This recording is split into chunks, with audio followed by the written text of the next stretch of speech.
Ketika kita lihat sejarah ya, setiap terjadi kejadian besar yang buruk terjadi di dunia ini, harga emas itu akan naik, itu pasti.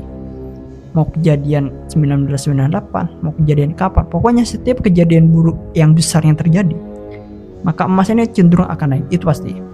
Nah, sekarang ketika kita lihat harga emas ini mulai naik dan berada di posisi balik sekarang, yang diperkirakan ini akan terus naik sampai akhir tahun 2025 nanti. Pertanyaan besarnya, kejadian buruk besar apa yang akan terjadi di tahun 2025 sekarang ini? Dan menurut saya, mau video ini bagus atau enggak, kalian harus tonton ini sampai akhir. Kenapa? Karena kejadian ini akan sangat berdampak bagi kalian semuanya. Nah, agar kalian dapat meminimalisir dampaknya, di sini saya punya solusi dan kasih cara terbaik agar kalian itu misalkan terdapat tapi dapat diminimalisir.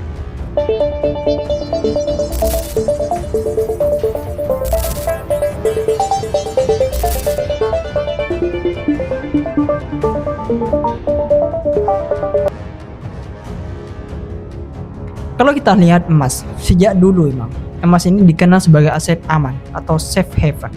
Artinya, ketika dunia ini mengalami ketidakpastian, krisis, kekacauan, emas menjadi tempat pelarian bagi para investor, tentu dengan tujuan untuk melindungi nilai kekayaan mereka.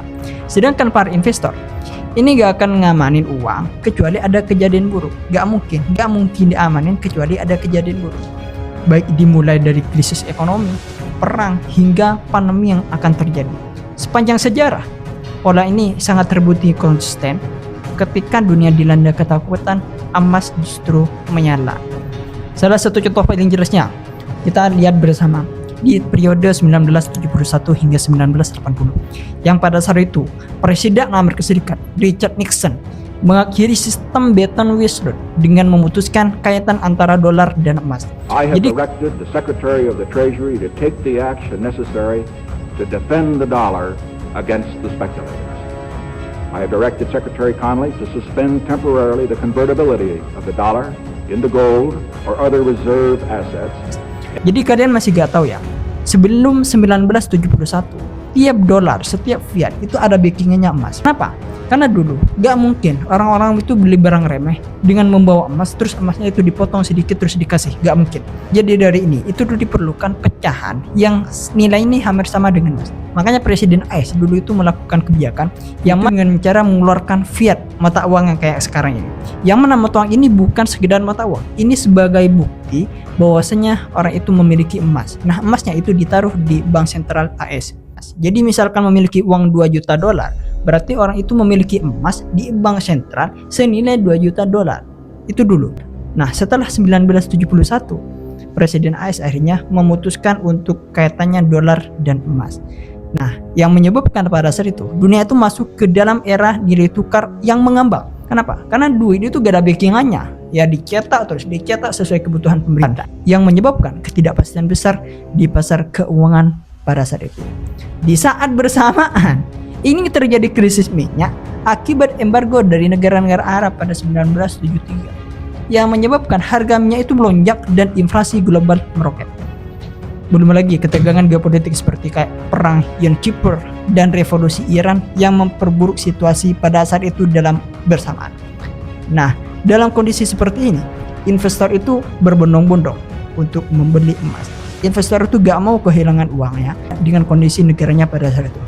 Akhirnya harga emas naik, yang semulanya harga 35 per on pada 1971 ini melonjak drastis mencapai 850 dolar per ons pada awal 1980-an. Wow, naik lebih dari 20 kali lipat, bayangin, dalam waktu kurang dari 10 tahun.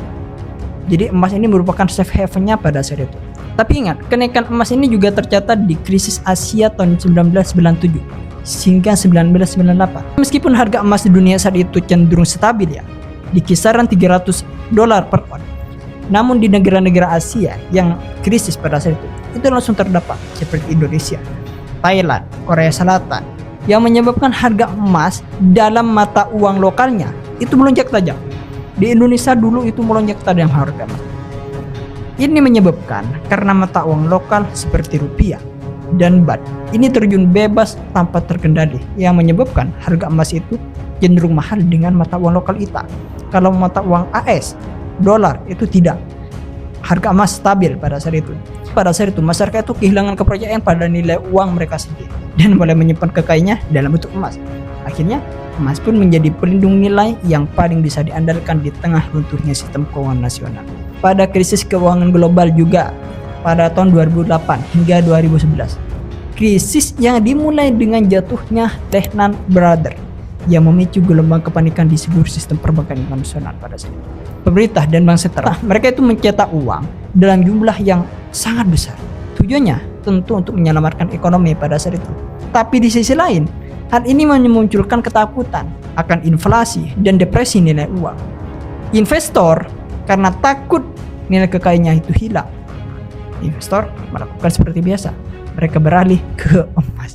Hasilnya, harga emas melonjak pada saat itu $800 per ons pada tahun 2008 menjadi $1.920 per ons pada 2011, mencetak rekor baru saat itu. Selanjutnya, kita gak asing lagi ketika pada saat era pandemi COVID-19 melanda dunia pada tahun 2020 yang menyebabkan ketidakpastian global mencapai puncaknya pada saat itu. Wah, itu parah pada saat itu. Aktivitas ekonomi terhenti, pasar saham rontok, kepercayaan terhadap masa depan ini terguncang yang terjadi di masyarakat.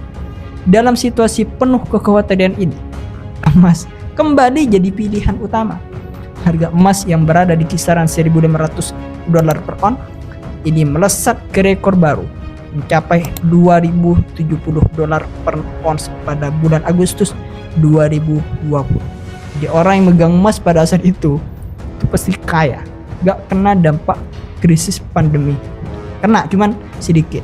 Ini pemicunya jelas, ketidakpastian ekonomi, tingkat suku bunga yang sangat rendah pada saat itu, dan ketakutan terhadap inflasi akibat stimulus besar-besaran dari pemerintah. Dibanjiri bansos, dibanjiri stimulus dan segala macam. Tak berhenti di situ saja ya. Perang Rusia Ukraina yang awal-awal terjadi pecah pada 2022. Ini juga membawa dampak besar pada harga emas hingga sekarang. Ketegangan geopolitik ini meningkat tajam, rantai pasok energi dan pangan terganggu, dan dunia kembali dihadapkan pada potensi konflik besar pada saat itu. Selain itu, beberapa bank besar di Amerika Serikat ini mengalami krisis pada 2023 dan waktu bersamaan. Seperti runtuhnya Silicon Valley Bank. Akhirnya dalam suasana penuh kesenjangan ini, harga emas kembali melonjak hingga mendekati $2.050 per ons. Ini jelas karena investor memilih emas untuk melindungi aset mereka dari risiko yang tak terduga dari ketidakpastian politik pada saat itu. Dari semua studi kasus sejarah yang mencatat mengenai melonjaknya harga emas ini jelas harga emas cenderung naik ketika dunia berada dalam keberadaan tidak baik-baik saja. Jadi emas ini dijadikan cermin dari ketakutan global. Ketika kepercayaan terhadap pemerintah, sistem keuangan, atau kondisi politik mulai runtuh, emas justru terampil sebagai tempat berlindung yang paling dipercaya. Karena itulah, memahami pergerakan harga emas bukan sekedar soal grafik dan angka saja ya, tapi juga soal membaca kondisi dunia secara lebih luas. Jika dunia semakin tidak pasti, maka peluang besar harga emas untuk naik ini akan semakin terbuka lebar. Jadi sebagai cermin, emas naik perlu dipertanyakan, kejadian buruk apa yang terjadi ini? Itu cerminannya. Pada saat video ini dibuat, tanggal 15 April 2025, harga emas antam di Indonesia ini sudah mencapai Rp1.900.740 per gramnya. Ini mengalami sedikit kenaikan dari kemarin yang pada saat itu seharga Rp1.896.000 per gramnya. Itu secara lokal. Secara global, harga emas ini mencapai rekor tertingginya sudah, menembus ke level $3.236.21 per ons pada 11 April 2025 kemarin. Tapi ingat, ini bukan Alton Hack. Beberapa lembaga keuangan ternama ini memprediksikan harga emas akan mencapai $3.700 per onsnya. Ini proyeksi dari beberapa lembaga keuangan ternama. Dengan kisaran proyeksi antara $3.650 hingga $3.950 dari proyeksi mereka. Ketika kita menganalisa kenapa kok diproyeksikan kok semakin naik harga emas ini, tentu mereka memiliki alasan yang mungkin alasannya gak akan berbeda dengan sejarah-sejarah sebelumnya. Pasti ada cerminan yang menggambarkan akan ada kejadian buruk yang akan melanda di dunia ini. Itu pasti mereka gak mungkin menggunakan kayak analisa teknikal yang gambar-gambar garis yang gak jelas candlestick itu ya, bukan, gak mungkin mereka menggunakan itu. Mereka pasti menggunakan fundamental dan menggunakan sejarah seperti apa kenaikan harga emas ke depannya. Mereka melihat sejarah. Nah, ketika saya pikir-pikir, ini pasti ada kejadian aneh, kejadian besar yang akan terjadi di dunia ini. Ternyata benar, ketika saya cross check lebih dalam, emang sudah ada sejumlah laporan dan prediksi internasional di tahun 2025 ini. Yang mana mereka memprediksikan pada tahun 2025 akan menjadi periode yang penuh tantangan di ranah geopolitik dan ekonomi global. Wah, ternyata benar anggapan saya. Maka dari itu kita lihat dari sisi ekonominya dulu. Kedepannya ini bagaimana? Di tengah harapan pemulihan pasca pandemi kemarin, sejumlah resiko struktural dan geopolitik tampaknya ini akan menghambat pertumbuhan dan stabilitas. Itu para analis. Para analis ini memperkirakan pertumbuhan ekonomi global ini akan berada di kisaran 2,8% hingga 3%. Jauh di bawah rata-rata sebelum pandemi kemarin. Ini disebabkan oleh berbagai tantangan seperti tingginya hutang, inflasi yang belum sepenuhnya mereda, serta lemahnya investasi di banyak negara. Kita lihat aja kemarin di Indonesia para investor kabur, di AS dengan adanya tarif Trump kemarin, investor kan mulai panik, investor mulai kabur. Ini sudah menggambarkan bahwasanya ini pasti ada kejadian buruk yang akan melanda di dunia ini. Bahkan laporan Perserikatan Bangsa-Bangsa dan UN itu menekankan bahwasanya meskipun beberapa negara besar seperti Amerika Serikat dan Cina ini masih menunjukkan angka pertumbuhan positif, tekanan struktural dan resiko perdagangan internasional ini akan menahan laju pertumbuhan global secara keseluruhan. Sekarang kita sudah lihat mengenai tarif Trump ini. Kita lihat aja nanti setelah resminya tarif Trump ini diberlakukan. Apakah pertumbuhan ekonomi di kedua negara itu akan stabil atau bahkan menurun dengan adanya perang dagang yang terjadi itu. Itu dari sisi ekonomi. Kemudian kita lihat dari sisi geopolitiknya.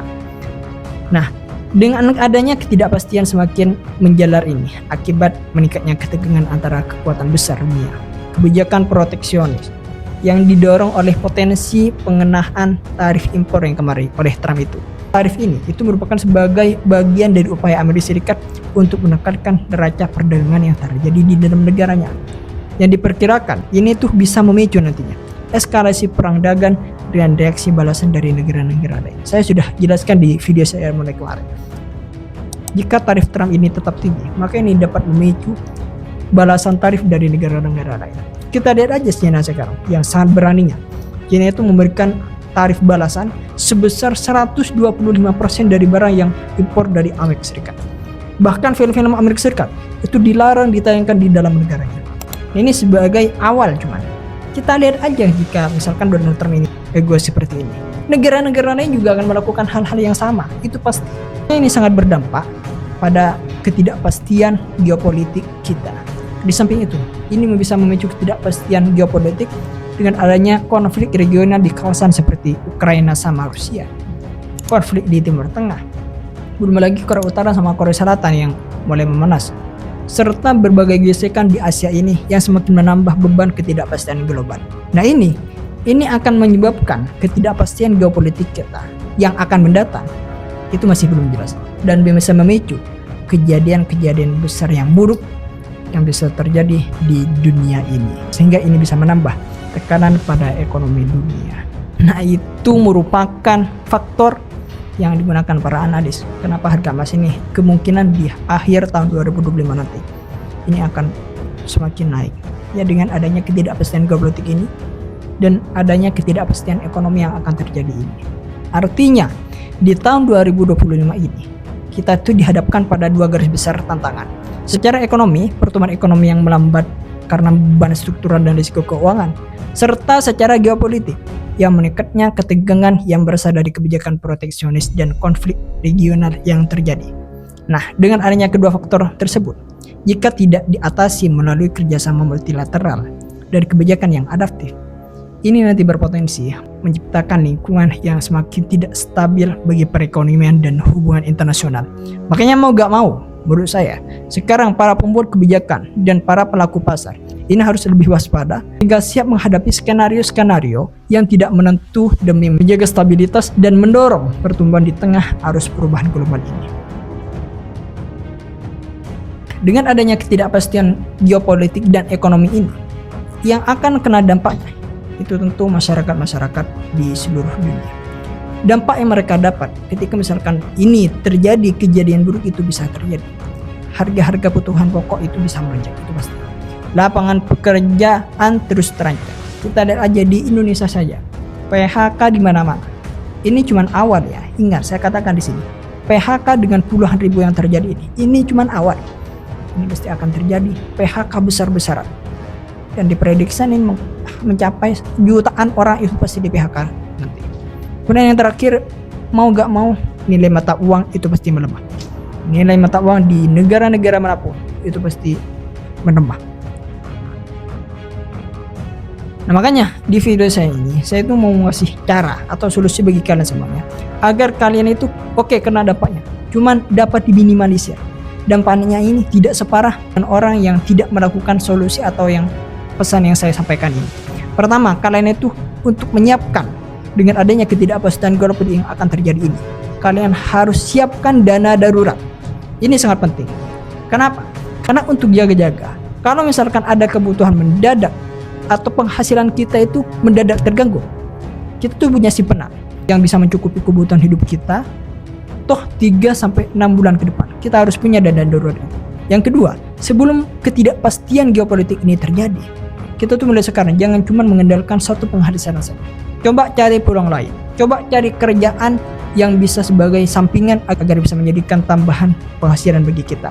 Nah ketika uang kita sudah terkumpul, kalian jangan tabung ke bank, simpan sebagian uang dalam bentuk aset yang aman.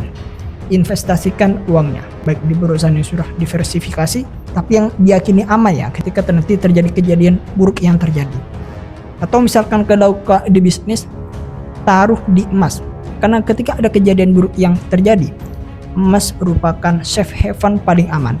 Emas merupakan tempat lindung dari aset-aset harta. Terus Bitcoin gimana bang? Apakah Bitcoin aman? Menurut saya pribadi, ini bukan rekomendasi untuk beli ya. Bitcoin ini menurut saya ini bagus juga. Bitcoin ini hampir sama dengan emas nantinya, yang menjadi safe haven juga, yang berbasis digital, yang bisa menjadi pelindung nilai. Tapi ingat, di sini saya sekali lagi katakan, saya tidak rekomendasi beli untuk Bitcoin. Tapi menurut saya pribadi, Bitcoin ini juga bagus untuk dijadikan sebagai safe haven, pelindung nilai kekayaan kita. Mungkin cuma ini yang dapat saya sampaikan ya. Tulis pendapat kalian di kolom komentar jika misalkan memiliki solusi atau cara yang lebih bagus. See you next video. Eksklusif.